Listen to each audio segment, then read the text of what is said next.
a tongue and cheek retractor, okay? It's also known as a Minnesota. So it's exactly what it is. It is to retract the tongue and cheek. All right, so that would be its function. So it's gonna go in, it's gonna retract the tongue, or it's gonna retract the cheek. Okay, so it is a retractor.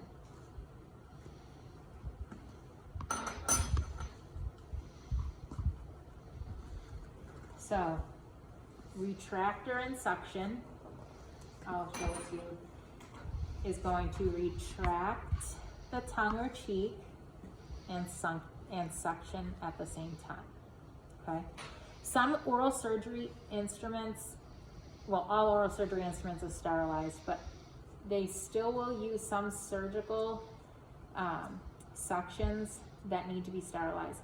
It's kind of frowned upon at this point because they can build up debris if they're not cleaned out well enough.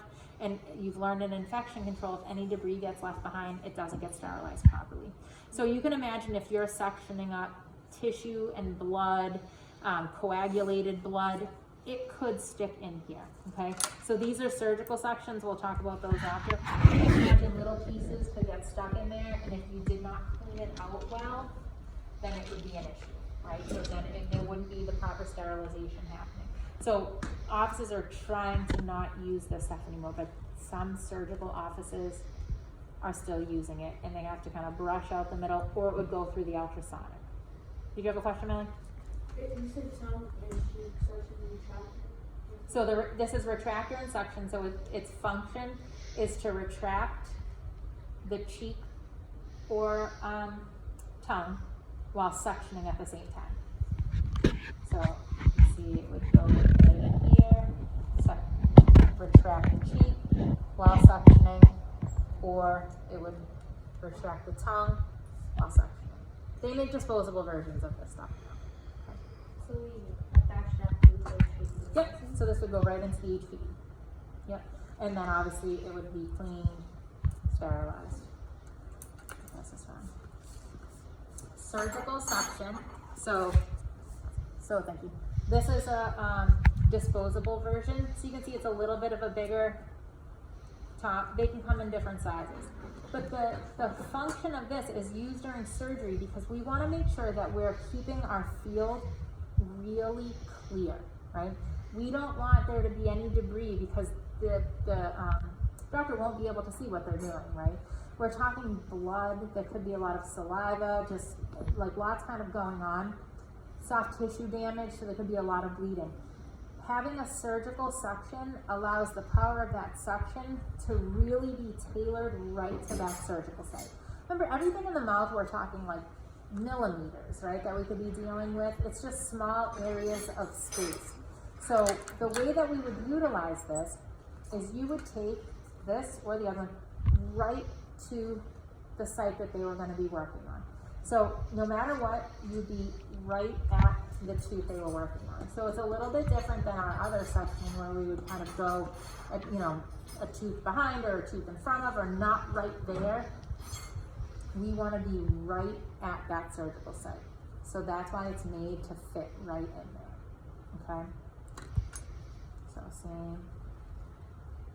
This one in particular is made to go on a saliva ejector, which is a little bit weird because you really would want HVE.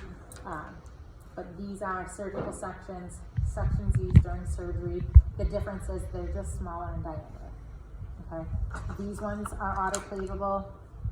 This is disposable. Good. All right.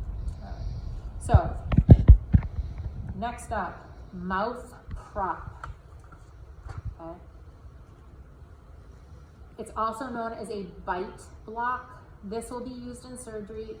One, if a patient is sedated so that it's going to keep their mouth open. During long procedures, it can be put in just to help fatigue in their jaw.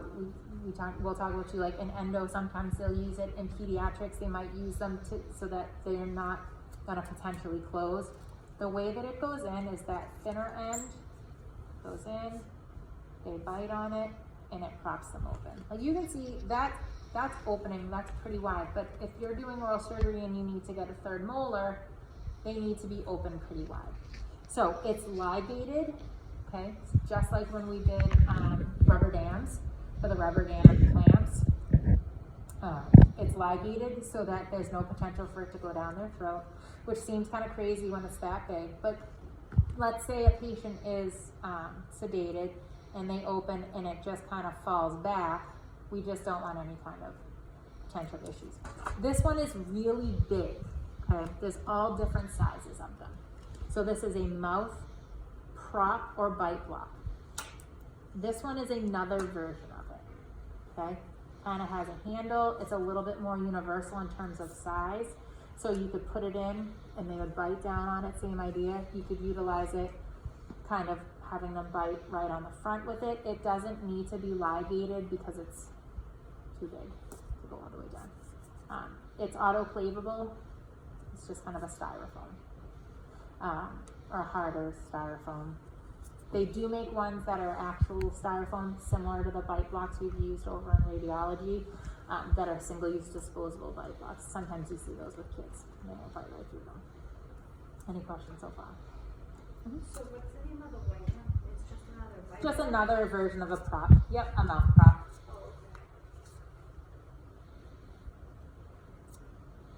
Oh, okay. This is another mouth prop, but it's known as a mouth gag.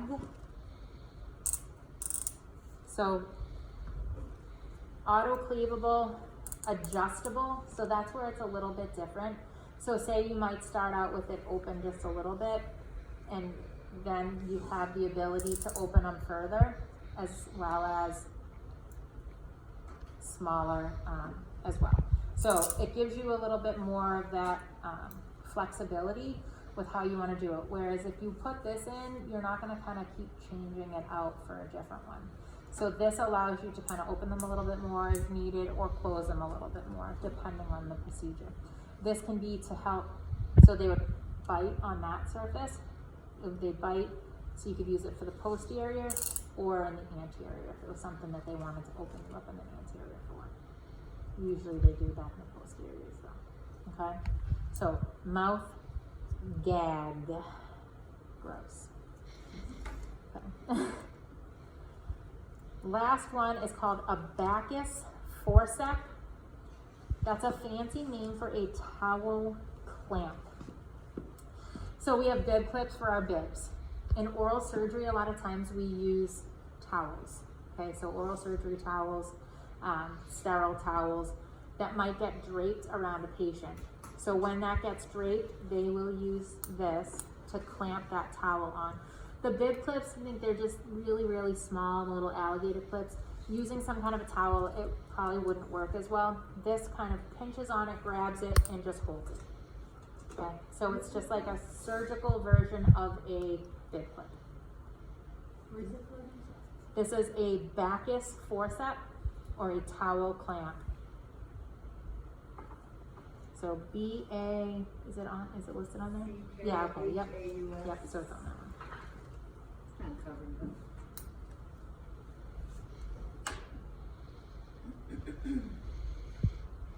Okay.